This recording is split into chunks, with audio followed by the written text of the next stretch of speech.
Webinar is now streaming live on Facebook. Hey, all right, we're here. We're here for our first Zoom at Noon webinar series now. So we're just changing things up a little bit just to make sure everything's secure and everybody's safe. But the chat is still available for anybody who is in and we're also going to be streaming live on Facebook at the same time, and we'll upload this to YouTube at a later time today too. So we're trying to give you more options of where to see these things, and also keep it really, really safe and secure so that we aren't interrupted by anybody who isn't supposed to be here, right? Great. So Rob's here, Rob Wickline, one of our teachers, and we're going to actually talk about recording using your iPhone or tablet or just, anything, nice eyebrow usage, anything that you would, you normally would have, like even I guess really you could do this with, iPad, what are they? iPod. An iPod. God, I forgot the word iPod. That's crazy. So if you don't need to have it hooked up to anything. It's just a device that you record with, and which is really helpful, especially with what we're doing with our rock band programs, where the kids are recording their tracks remotely, and not everybody has nice fancy microphones like this. Not we're audio nerds, we're geeks, and we have lots of different gear. I've got probably 30 to 40 microphones, maybe. Back there is just filled with microphones and cables and all. Yeah, right. So, but not everybody has that, and we're going to show you how to make high quality recordings, the highest quality recordings you can make, given what you have. Yeah. Right. So that's the intro. Yeah. Off to you, Rob. So, like Jared said, I'm really excited about how we're bringing this into the rock band program, because obviously when all the quarantine stuff happened, we were thinking, well, what are we going to do about rock band? And we've been using what's it called? Soundtrap. That website, which is just so crazy that they can do it's not as good as like the recording programs that we use in our homes, but like given that it's just happening online and you don't have to download anything, it can do so much. Right. I was even surprised the other day when you were showing how you could the amp simulators that they have on there. Yeah. Crazy. It's like, how did even if it's like low quality amp simulators, which they sound fine by my ears. Yeah, right. Quality amps, so just being able to get that technology happening over the internet is absolutely insane to me. Yeah, well, it's crazy how much recording technology, it keeps on changing, right? Because if you would ask me 10 years ago to use an amp simulator, I would have been like, and scoffed at you, like, why would I use an amp simulator? Now I'm like, when people are like, oh, let's set up this amp and put a mic in front of it, I'm like, why even do that? Let's just use an amp simulator, like it's to the point where it's like, when I start thinking about miking up an amp, I'm like, do I really need to? Yeah, right. Like after you get past amp simulators, you can combine these things with impulse responses of cabinets and stuff to get even right. And you could do that all after the fact, after you've recorded it, which that's an amazing. And even you can record your direct signal from your guitar at the same time as your amp, so like you can get the amp and you can also use these digital emulations at the same time, and it's just like the amount of options that we have now is pretty cool. That sounds like another clinic that we're gonna have to do. So I'm excited about what this is bringing to the rock band program, because recording is like, I remember when I first started getting into recording, I was thinking about like the term studio musicians, and I was like, what, like, why are there live musicians and studio musicians? Like, aren't you Right, just right. either way? What's really the difference? And I didn't really get it at first, but really just going into the studio and recording is an entirely different set of skills that requires different things of your ears, requires different things of or requires different things of the way you relate to your instrument, how you write parts, how you play with other musicians, and all sorts of other stuff that, like, it's worthwhile to approach this as its whole own avenue, that is really exciting that we can kind of bring this to the kids, because like we were just kind of hinting at with the that intro, you can do so much with recording technology these days, or rather recording technology has come so far that with what we have you can do a surprising amount, and Yes. bring this to the kids. um, will obviously be a lot of fun to do it in the rock band, but will also be a great introduction to uh, just like how to make their own tracks and how to get started in doing this stuff on their own. And oh my god, I don't know if your allergies are going crazy yet, but a couple of days might have really started kicking in. Yeah, it's starting. It's starting. Even quarantine can't save you from pollen and allergies. So that'll show you. You know. Um, but so recording's great. The how it's different from playing live is when you're playing live with musicians, you're depending on each other listening to each other in real time. You're depending on without getting too like scientific, I guess just like staying in the moment, and like real time communication. Whereas with recording, yours a more central concern and focus is consistency and accuracy, and it kind of just takes a different shape in the studio, because Right. if you if you play a take and I'm playing like guitar, and then the engineer after I'm done is like, oh, I liked what you did in the second verse, you should do that again, but just like clean it up a little bit, just make sure that it's, there's no like flubs in it. I need to like retain what I did in that second verse and be able to execute the same idea, but know exactly how it wasn't clean and be able to fix that up. And just this idea of being able to replicate your own playing without much difficulty, um, Right. Right. is a much higher concern in the studio. Whereas when you're live, um, it basically it's really easy to forgive, like, because it's all Mhm. happening moment to moment, and every moment is instantaneously transitioning into the next. If I play, like, let me grab my guitar. If I play, like, I know this is just a scale, but like if my part is, if that's my part and one note in there, like this D, and what if I miss it?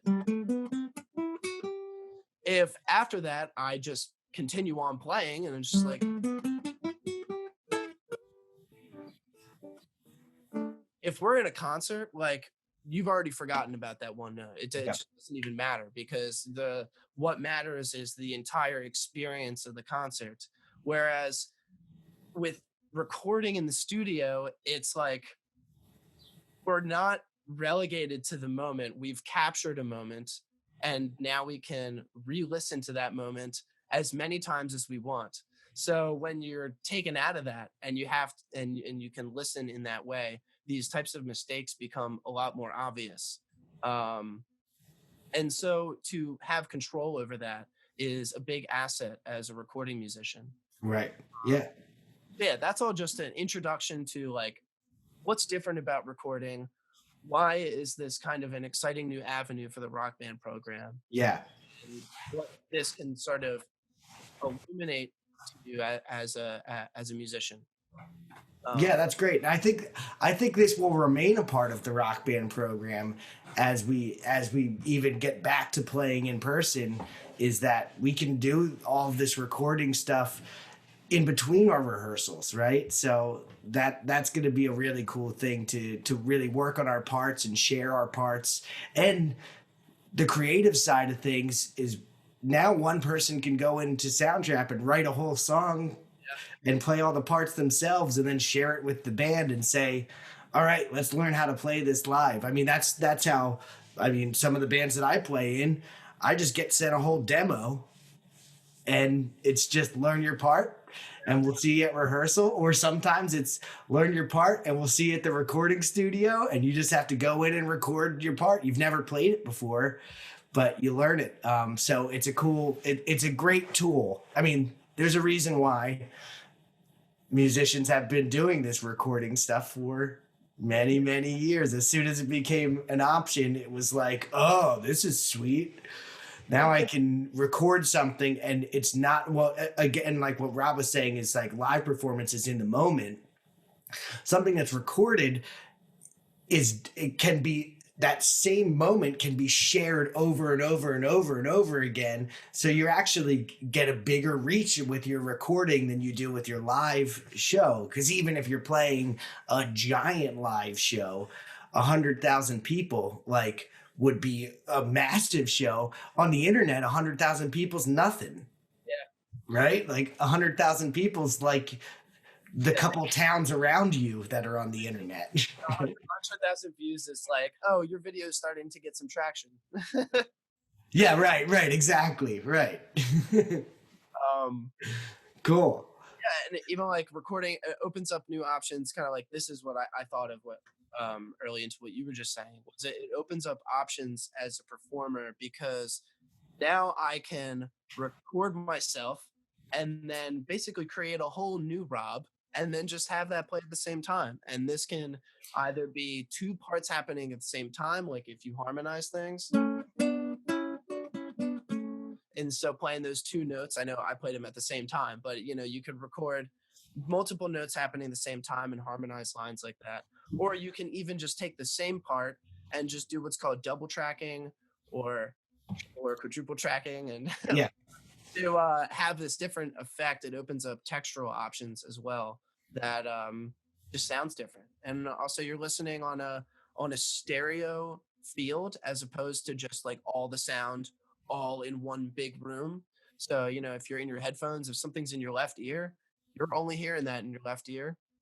You're not hearing that in your right ear. So like it creates.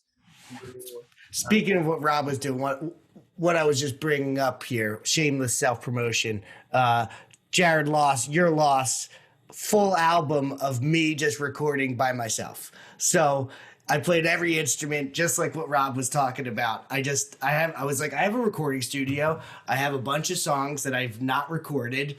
I'm just going to play every one of them and I'm going to play all the parts and then released it as an album. And it was like a really fun project that I got a little bit too obsessed over and ended up having to fight through a kidney stone through it. But, that's like part of the creative process is sometimes you forget to eat healthily or drink water.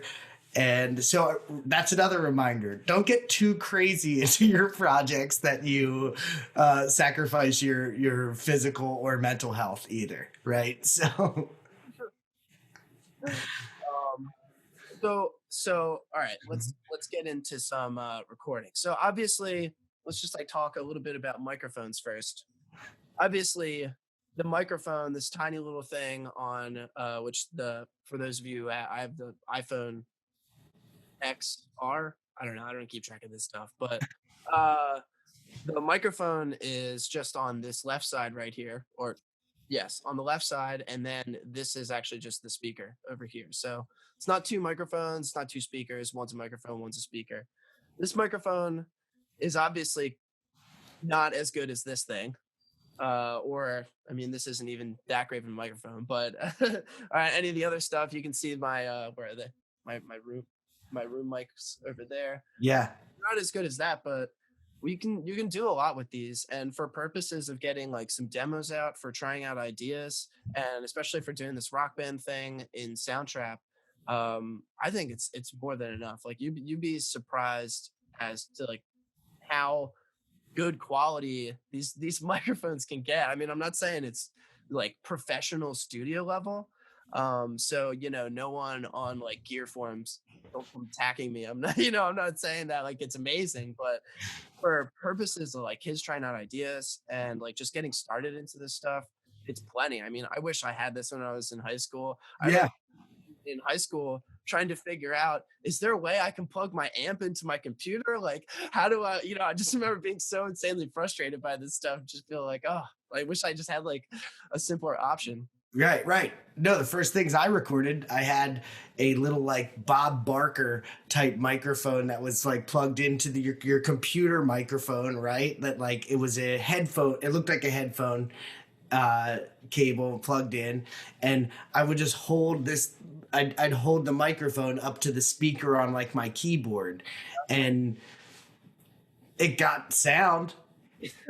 It wasn't great, but you guys like, I mean, so your microphone that you carry around with you every day is a much superior microphone than what we started with, for sure. So we got some microphones. So we'll come back to the iPhone or Android if you're on Android. Real quick, some different types of microphones. If you end up exploring outside of this, we got condensers, which this guy has the phone thing on it, but if you take it off, just the classic like studio sync microphone kind of thing. You use it for a whole bunch of other purposes, but that's sort of the classic image. You got condensers. You got dynamic microphones, which this is a particularly goofy shaped one. They come in all different shapes and sizes. There's another type of microphone I don't have called a ribbon microphone, which is just like a really fancy one. Let me know when high schoolers get their hands on ribbon microphones so we can talk more about that. I have one inexpensive ribbon microphone. Oh, really? Yeah. So it's like a buddies of mine that got left here, and it lives here now. I barely use it. Don't really use that one. But we could do a whole clinic just on different microphones, I think, and like I'll prepare and have all of our microphones set up. Yeah. That would be a cool thing to do, and we could try that out too, for sure. But like a good little intro on the mics would be awesome. But we could get more in depth with another webinar. Yeah, for sure. Yeah. So microphones come with different what it's called pickup patterns, which just dictates, all right, this thing is pointing out into the world. Is it picking up from over here, from over here, from over here, from all of those, from none of them? Where's it getting information from? So I got a little image. It's a pretty straightforward idea. Share my screen. Where is it? Go. So these are the different pickup patterns. Each microphone's going to be have its own slightly individual kind of take on one of these things, but these are the basic ones you'll see. First, just like calling your attention to the upper left of this cardioid, the supercardioid over here, and the hypercardioid. You can probably tell, because they all have cardioid in them, that they're pretty related. And they're basically just different versions of each other. Cardioid, you can probably tell from the way it's shaped that, I don't know why I'm pointing at the screen, but you can probably tell from the way it's shaped that like it picks up in front of it. You'll see that it doesn't go all the way out to the side, but it does pick up from the side. And then behind it, it's not picking up at all. Supercardioid and hypercardioid are just are the same concept, but they're just a little bit more focused. So their goal is to be a cardioid microphone, but to just reject even more from the sides here. As a consequence, they pick up a little bit from behind, but it's not a very strong signal. So as long as you don't have it like the drum set in the rear, like you're gonna right. So, but the basic idea is those three pick up in front of them, a little bit on the sides, and then depending on which variation, it'll be more or less focused towards the front. And your common vocal mic that you'd see on stage would be one of these cardioid patterns, right? So that's probably the most relatable, especially the cardioid. That's going to be like your Shure SM57, 58s. super just directional up front, which is what you want for a vocal mic on stage because we don't want to pick up anything except for our voice right in front of it.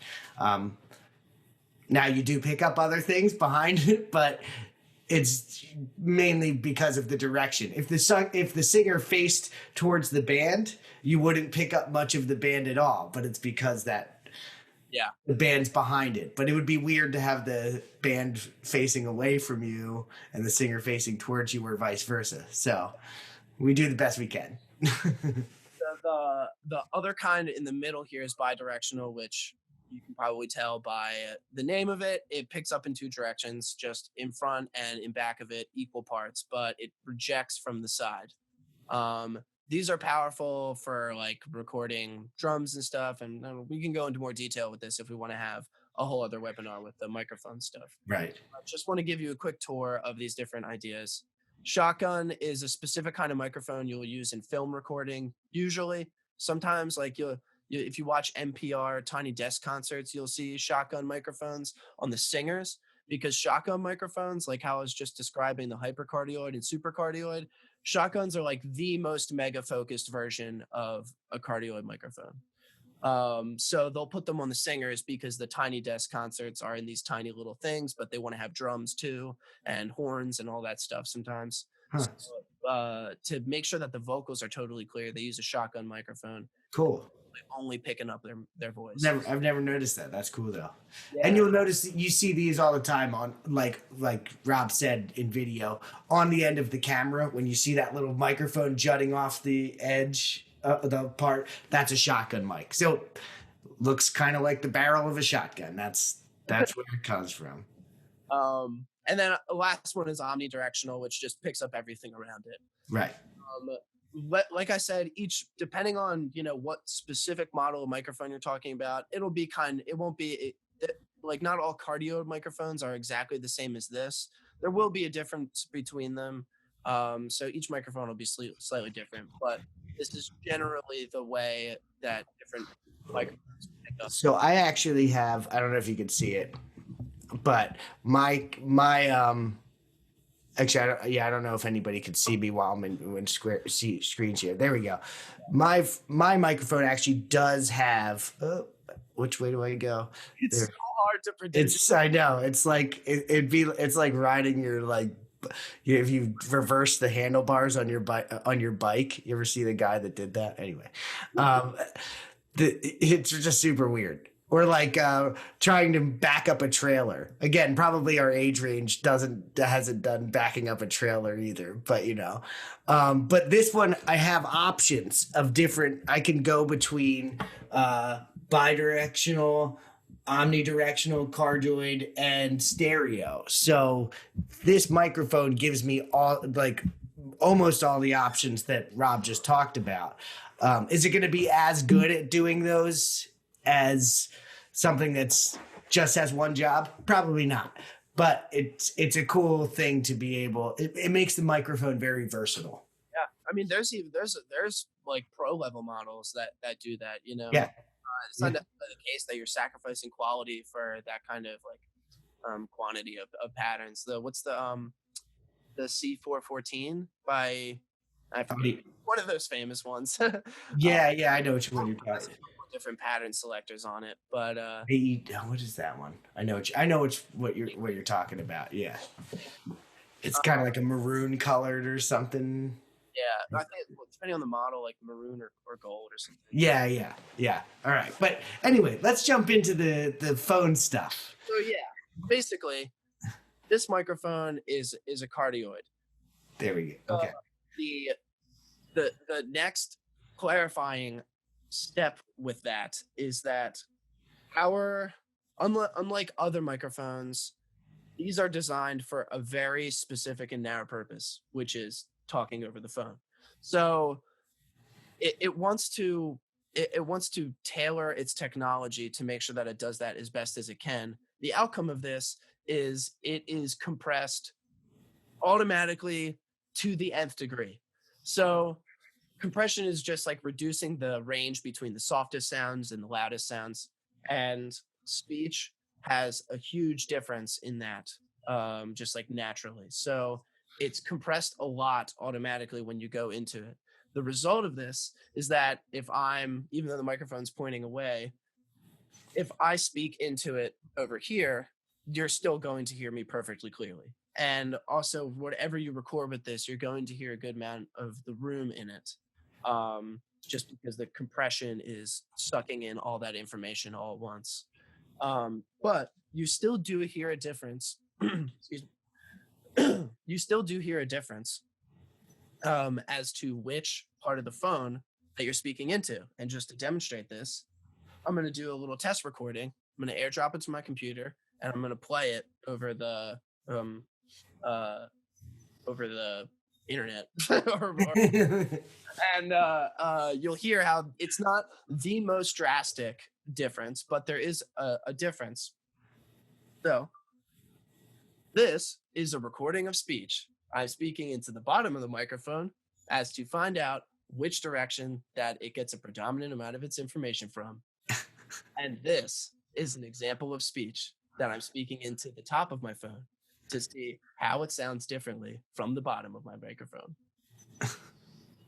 So I'm going to send that over to my computer real quick, which another thing that is just insane about modern technology is this airdropping, which I cannot even wrap my head around. The fact that I just I did all of that and it's already on my computer, I don't understand it all.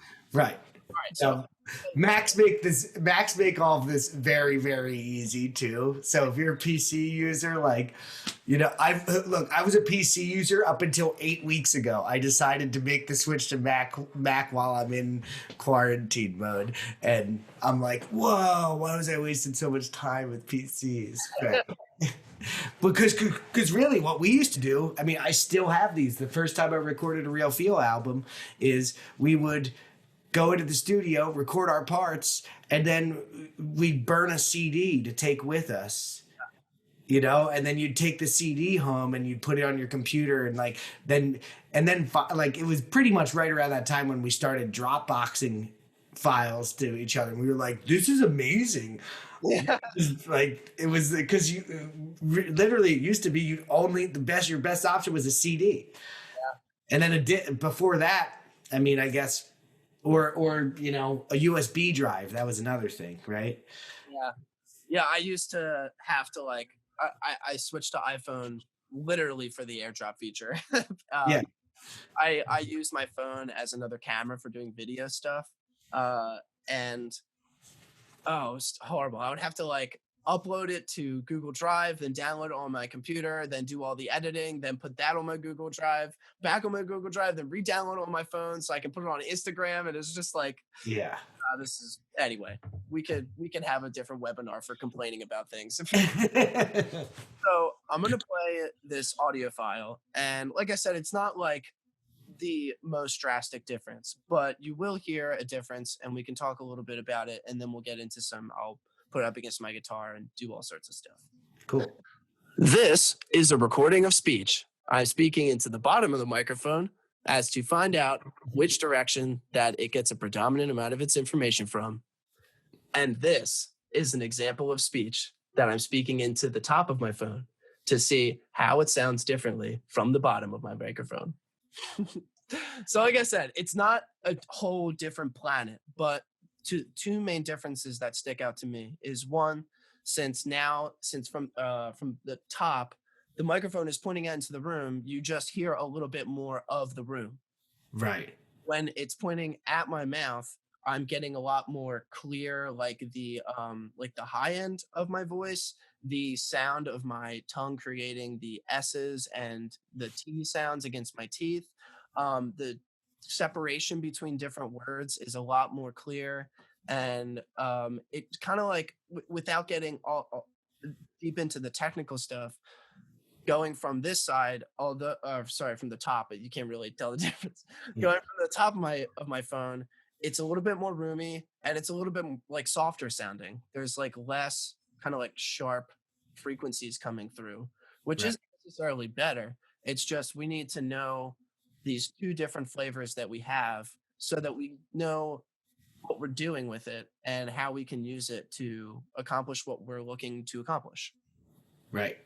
So, without further ado, let's try to actually record some stuff. I have my like little tripod thing with these bendy arms.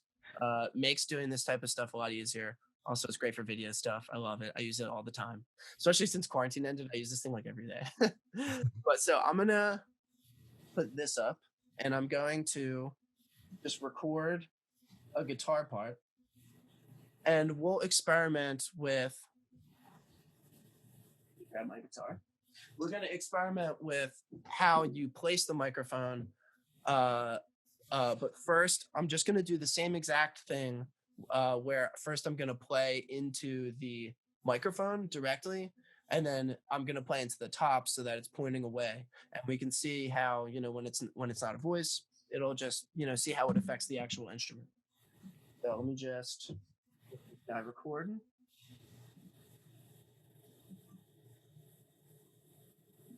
And I'm just going to play a guitar part. Let's see. I'm just going to play a guitar part for something that I'm getting ready to record after we're done this. Great.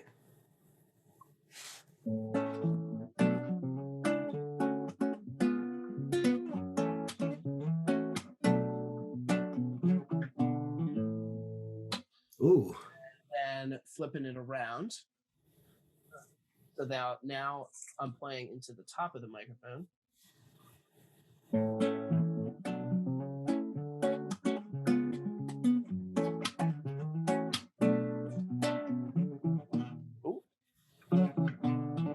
we go. That's cool. I like that riff.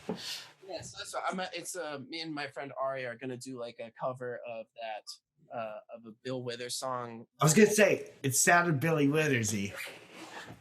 It's got those chords. What song was it? All Because of You. Ah, yeah. So I'm gonna do the same thing. I'm gonna send this over to my computer, and while this is sending, you can tell how already, like, harkening back to what I was talking about, the difference between studio musicianship and live musicianship, how that sort of already is playing a role. And we're looking to experiment and find the difference between the top and bottom, whether the microphone is pointing at me or away from me. And this would be a lot harder if I had to like exert a lot of effort to do that part exactly the same. Whereas I did the practicing and I know how to do the part. I know what's required of me going into this like session that we're having right now. So it's easy for us to experiment with how the recording technology is affecting the music, because I can easily replicate my own playing exactly the same. So, right. If this guy's done transferring, let's give it a shot.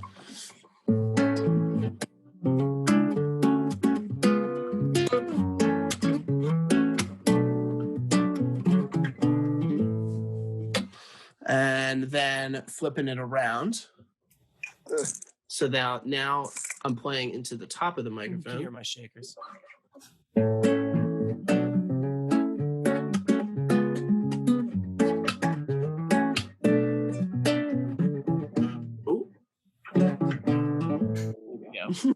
Ironic, because I had that whole thing about accuracy and then I flubbed. No, that's good to show you. But you could even take, when you did that extra little part, if it was the first thing that you did, you could cut that together. In recording. Probably wouldn't do that, right? I would take another take normally, but like the joke with Pro Tools or with recording that I've always heard was like, you finish a take and the producer engineer says, "That was awful. I think we got it." Because you can edit it to however you want it. So that was an awful take, but I think we got it. That's fun. So after this is done, if you're going to upload this on YouTube, right? Yes. So you can go back and listen to those two things again and hear the difference. Again, it probably didn't sound like, maybe it got to the second one and you were like, sounds the same, Rob. What are you talking about? If you sort of rapid fire go back and forth between those two takes, you'll hear how the first one had a little bit more articulation. You could kind of hear my fingers on the strings a little bit more, Yeah. and it just sounded like you were right up against it. Whereas the other one kind of sounded like I put a blanket in front of me and you were standing on the other side, not really paying that much attention. Yeah. So it kind of just sounded a little bit, Right. which again isn't like a good and bad thing. It's just maybe I wanted this guitar part to be a background element. I don't want it to draw your attention. Maybe I want it to Right. sound like it's in the other room for like a movie or something like that. Just knowing how this technology affects the sound, affects the instrument, the sound source is what we say. Yeah. Is Right. The first option definitely sounded like it was closer, right? It was very close to you. And then the second one sounded like it was more of like if I was standing across the room and listening to somebody play the guitar because I'm feeling the rest of the room. So yeah. So now that we know how the microphone itself works, now we can talk about a little bit more about the instrument. And we'll move past guitar in a second. But just to kind of complete this thought, if I have the microphone going into this part of the guitar, that's going to sound a whole lot different than this part of the guitar, because coming out of this sound hole is all of the low frequency information. It's kind of like the boominess, when I go like, that's because the body is like this big cavity that's producing all this sound. Versus the neck, which is obviously just a solid piece of wood, is going to sound a lot different. It's just going to sound a little bit like thinner, and it's just not going to have as much low end. So I'm actually curious. I didn't test this out before this webinar, so I'm curious to see, when I was talking about that compression thing earlier with the microphone, it kind of brings everything a little bit closer in terms of the differences in sound. I'm curious to see how it affects the different sides of the guitar. So we're going to do the same thing. I'm going to play another part of that same song. We are going to first do it on the hole, and then we are going to do it on the neck, and we're going to see how it affects the sound.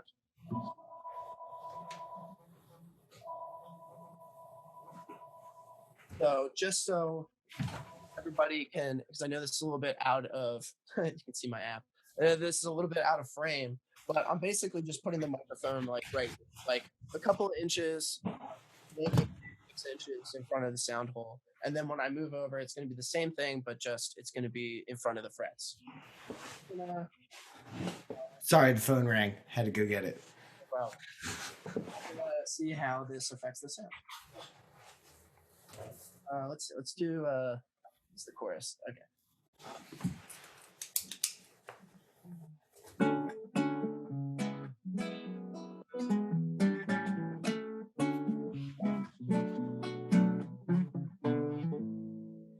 First, now on the frets.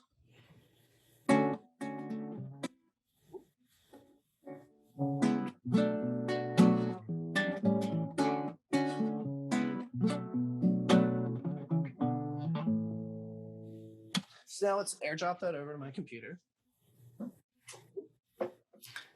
When you airdrop that over, are you just sending it over just as like an MP3 file? Is that I'm using the voice memo app for this recording. okay? There's other apps you can download for probably for like digital space saving purposes or something like that. It records as M4A files, I believe. Yes. Okay. It's really annoying because they don't go into most audio programs. So if you want to use that, find a way to turn it into like an MP3 or something.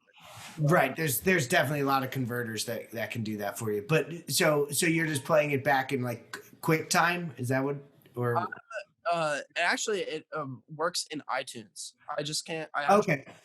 For A files into like I use Studio One. Right. I'm getting it into the recording software, but it plays through iTunes just fine. So okay. So iTunes, good to know. Maybe like Pro Tools can handle that better, or maybe Logic or something like that. Maybe it's just a problem with Studio One. Who knows? Yeah. No, I just was wondering what program you're using on your side. to do it. Play this guy now, and we'll see how much of a difference it makes. I honestly don't know. I'm curious. This is the whole.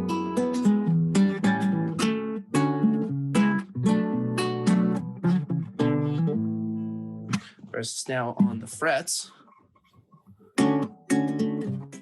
Ooh.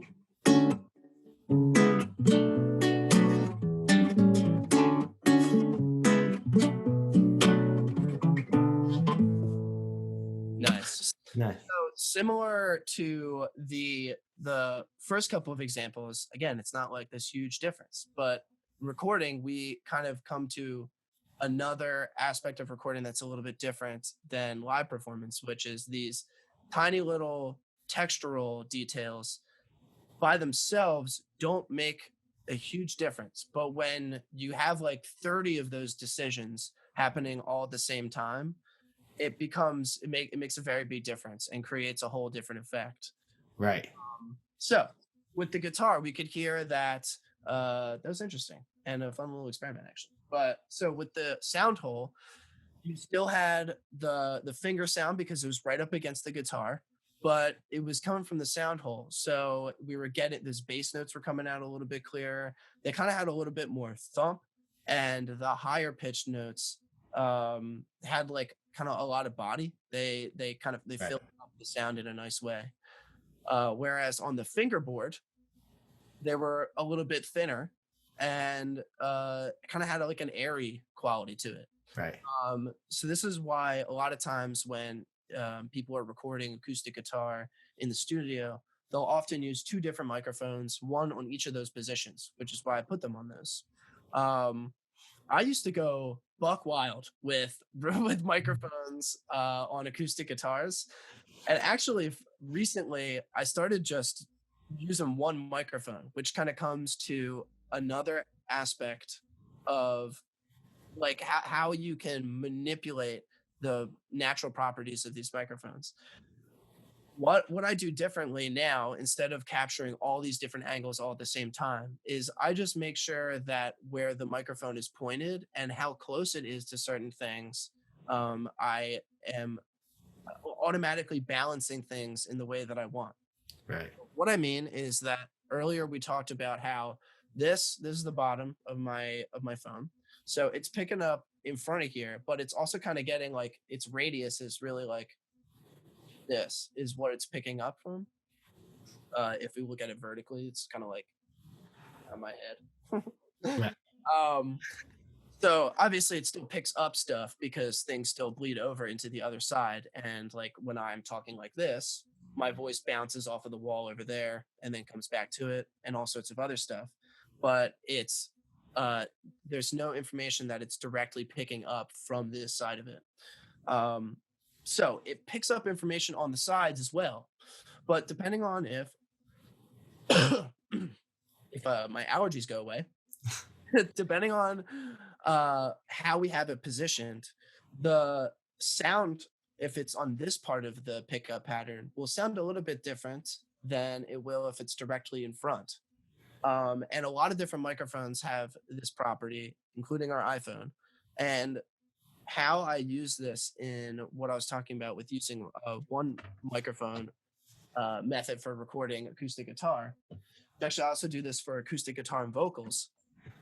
Is obviously the closer that a microphone is to a sound source, the louder that sound source will be. We could even hear that when I did the A/B of, which side of the phone I was speaking into. It obviously had a different textural quality, but it was also just a little bit louder when I was speaking right into it, just because I was literally closer to the microphone. But we have this sound quality difference between them as well, where they're a little bit soft. So when I was recording my friend Dan, he's a great folk songwriter, I was using a one microphone method where I had it kind of weird to do it with this webcam because I can't really tell how it looks, but I had it closest to his voice in terms of proximity, but it was pointed at the guitar. So the voice was a little bit louder, than the guitar, but the guitar had the focus of the Right. microphone looking directly at it. So I kind of got the best of both worlds. And why using one microphone instead of two is a little bit better is a different story for a different day. Right. Right. Become exceedingly more complicated. Right. You can exactly. You're going to get more focus on each of the things, and then you can mix them. Right. That's the benefit. But you are going to get bleed on each of those too. And then we could talk about again. I think we could do I think we'll do another mic clinic where we could talk about phase cancellation and everything. Talk about that stuff because that's getting a little bit more advanced. But this is great to know what you can do with just the simplest microphone, right? Because this is like a cardioid microphone, a dynamic cardioid microphone, which I'm guessing this is dynamic too, right? It's yeah, yeah. It's Look that up. yeah. But a dynamic microphone is the simplest microphone that you pretty much have. It doesn't really it runs on very low power, right? It just runs on a power of like what's coming through your microphone cable, which is like 9 volt, right, or something like that.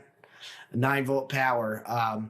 Some of the other microphones we talked about are going to require what we call phantom power, or 48V power, right? Which is going to power the microphone so that you actually get the plate, the reactive plate is going to be powered so it picks up more sensitivity. So like what Rob was talking about was when we were on the microphone side, you could hear more of his sibilance, right? Which is like your puzz and like all of the mouth stuff that happens, not the voice stuff.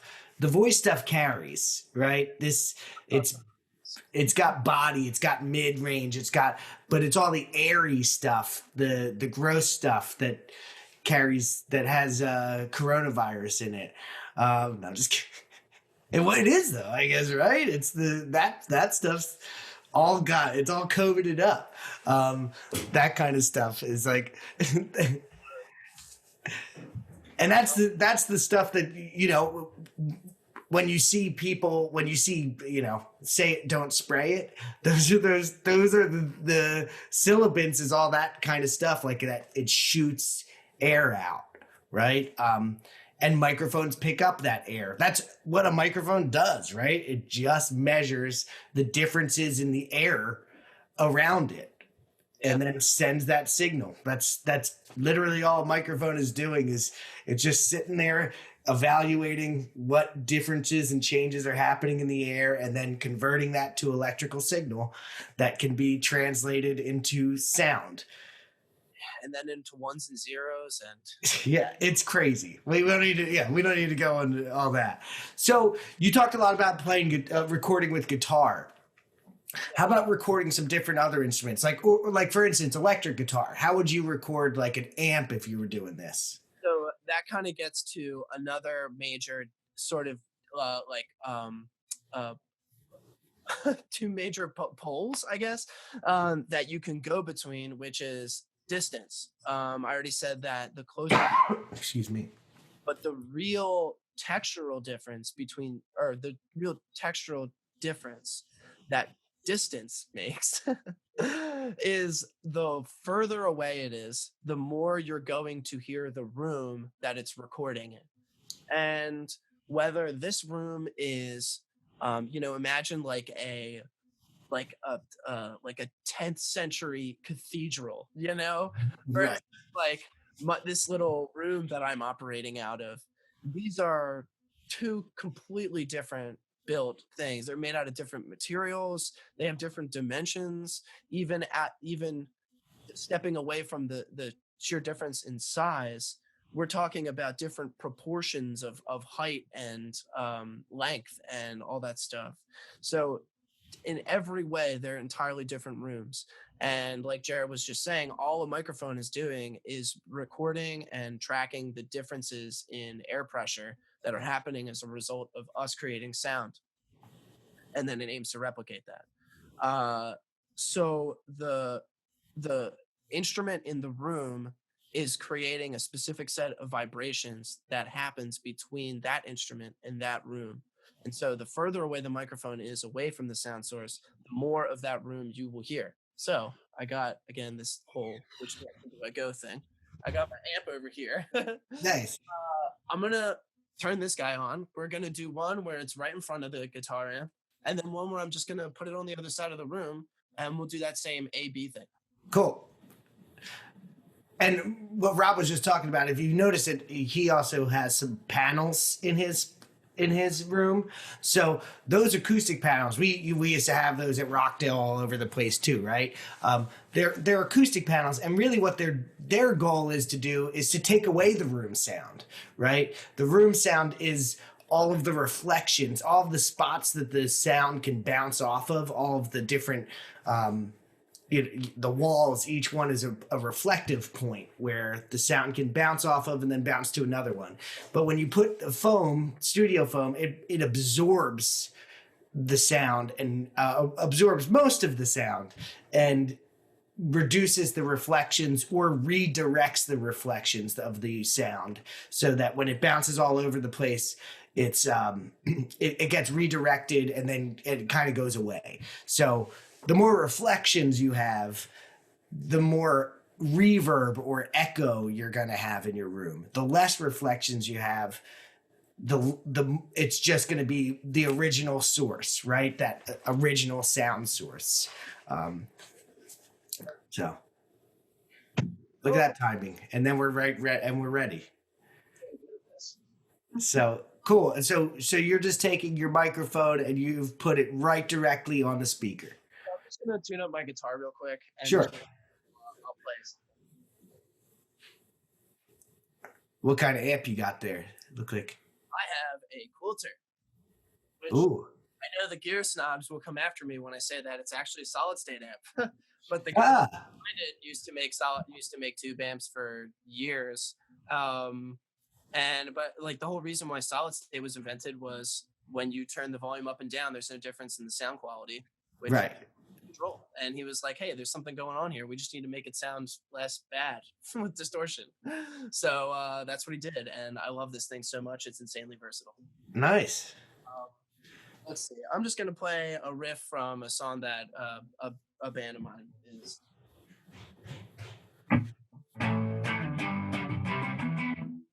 That works. Okay. All right, so I'm going to do the same thing. I'm going to turn it on. I'm going to put it right in front of the amp, and then I'm going to play the same riff again, but just on the other side of the room.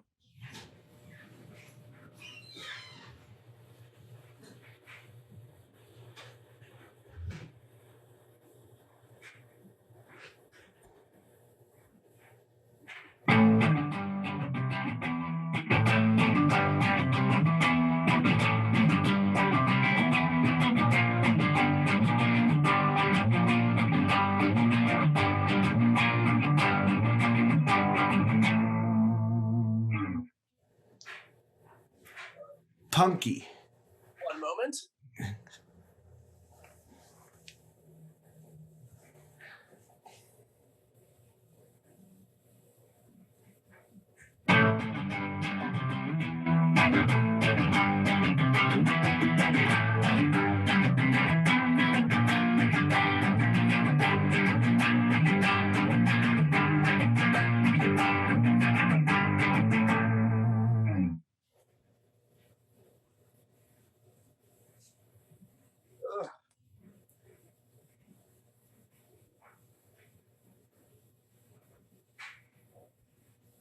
My microphone cable's like getting all over the place. It definitely is like this.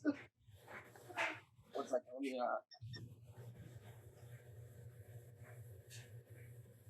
okay.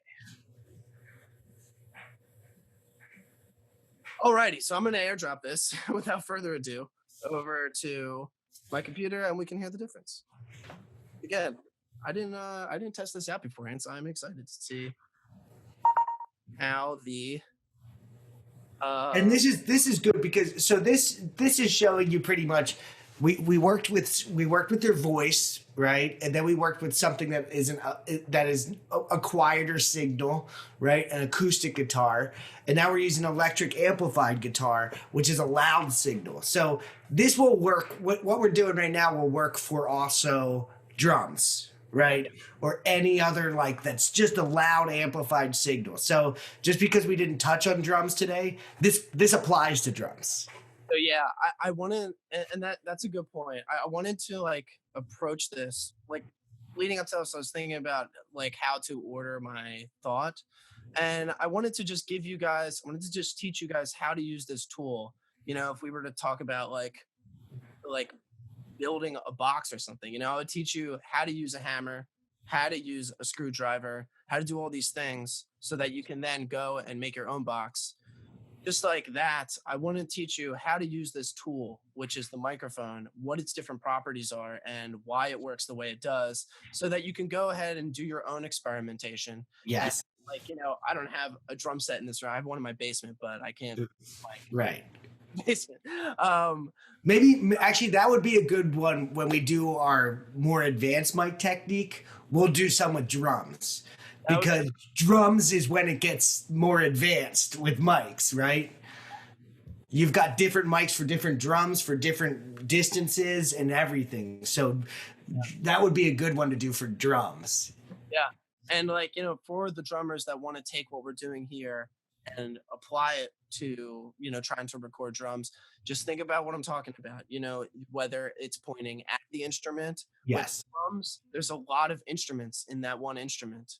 You know, you have like 3 toms sometimes, a Yeah. drum, a kick drum. Those all sound completely different. And then you have all these different kinds of cymbals that you could potentially have. Not to mention that you can change the quality of this over time, like opening your hi-hat. Yep.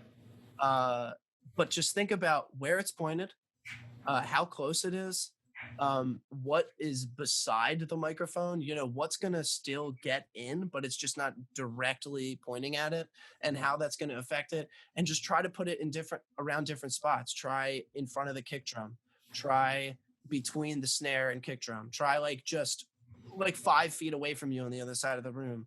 Try all these things and see how they affect the sound of it. Not to find like the best one, but just to see how the sound interacts with the microphone, so that like maybe like you have this like, you know, like that punk kind of guitar riff I was playing. You have something really intense and you want to just like this big bashy room sound, and then you're like, all right, this is going to be the other side of the room kind of a song, versus like maybe it's just like a tight rock groove. So you're Right. all right, well, this is going to be like right, you know, between the snare and kick drum kind of a song. But anyway, so let's check out the difference between the two. You can hear the buzz.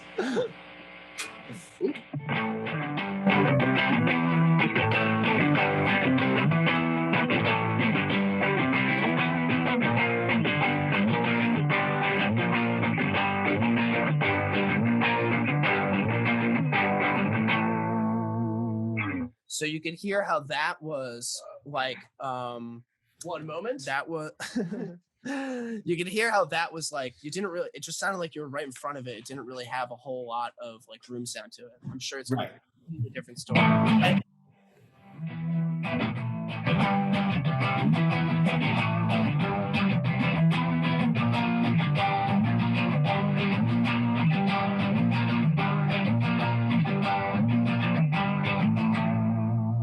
so that's like let's take that with, you know, with the last like minute or two we have. Let's take that, and I'm just going to take what I learned from doing that experiment and apply it to like a song that I'm just making up in my head, you know, to what like we have these two different sounds. One is really close, really focused, and the other one is like so far away you could even hear like the strings on my guitar.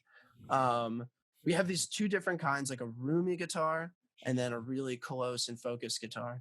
What if I had like a rhythm part that I wanted to double track? So I'm taking the one part and I'm recording it twice, and that's going to give me like this big just focused sound, having two copies of that guitar part. And then what if I put on, like, I turn on my reverb pedal and my delay pedal and put on a whole lot of more distortion than I just had, and I do a room sound so that then there's like this lead that comes out later in the song that's just this huge sound, just like overwhelming the entire track.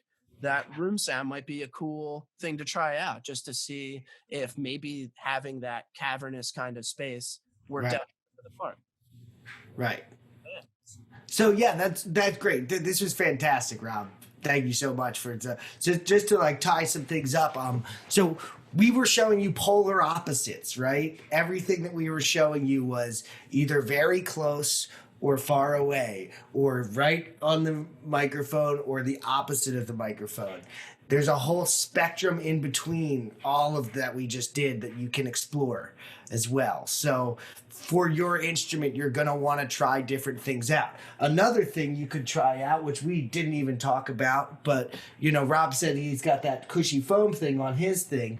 You could try putting something in front of your microphone, like a sheet, and use a windscreen, just tape a little something over top of the microphone. Because anything that you do to change how the air hits that microphone is going to change the sound, right? Drummers do this a lot, where they actually will do this more on the drums than they will do on the microphone. You don't cover the microphone that much, usually just with like a windscreen, but a drummer will put a sheet over their snare drum and record the snare, because it changes how that snare drum sounds. And again, you don't really see this much in live.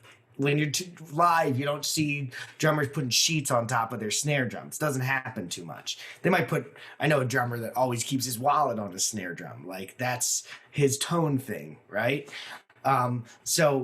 But experiment with all of this different kind of things at home. This is, like Rob said, that this is the point of this whole exercise, is to get you just to think outside of the box a little bit and just to experiment, because you can get some really cool sounding stuff. Like, now, is it going to be the most hi-fi sounding stuff? Probably not, but I was actually impressed with how good that all sounded.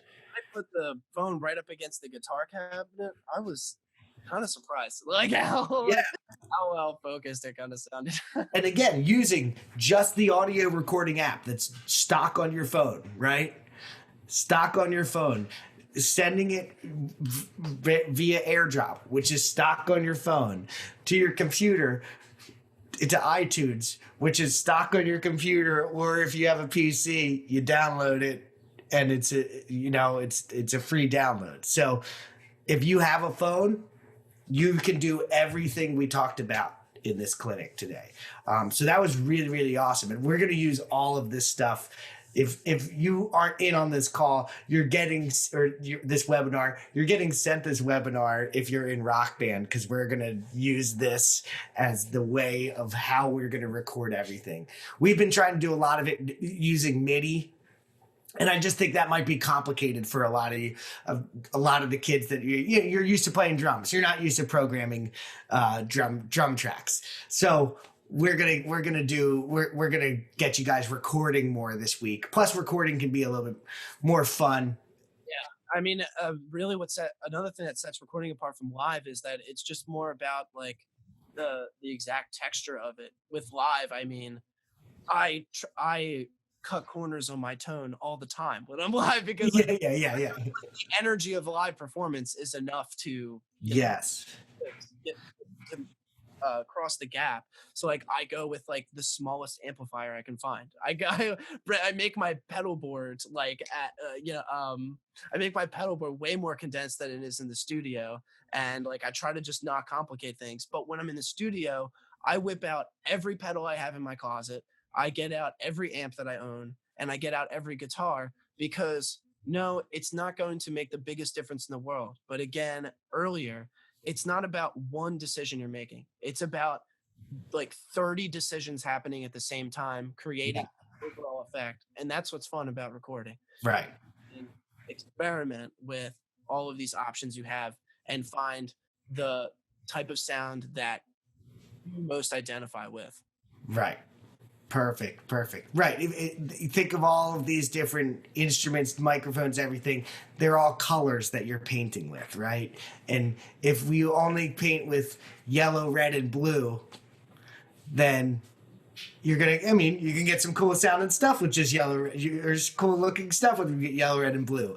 But if you have a bunch of blues, a bunch of reds, a bunch of yellows, and you start mixing things together, that's when you start making a really beautiful piece, right, of artwork. So that's where we're at. All right, I think that's a good wrap on it too.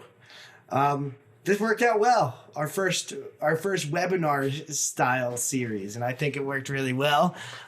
We'll check in with you on Facebook and stuff. I don't see any questions from anybody on the webinar thing, and I don't see any questions here either. So that's all right. We're just getting started. It's because we were so thorough and great that nobody has any questions. But as we're going to start promoting these more and get more people. This was kind of a good little dry run that worked out very well. So with that, I think we can sign off. Alrighty. I'm coming up with a new sign off. I'm thinking we're going to do ready, set, create. Nice. You think it? You think good? Pretty good? Yeah. All right. Ready, set, create. See you guys.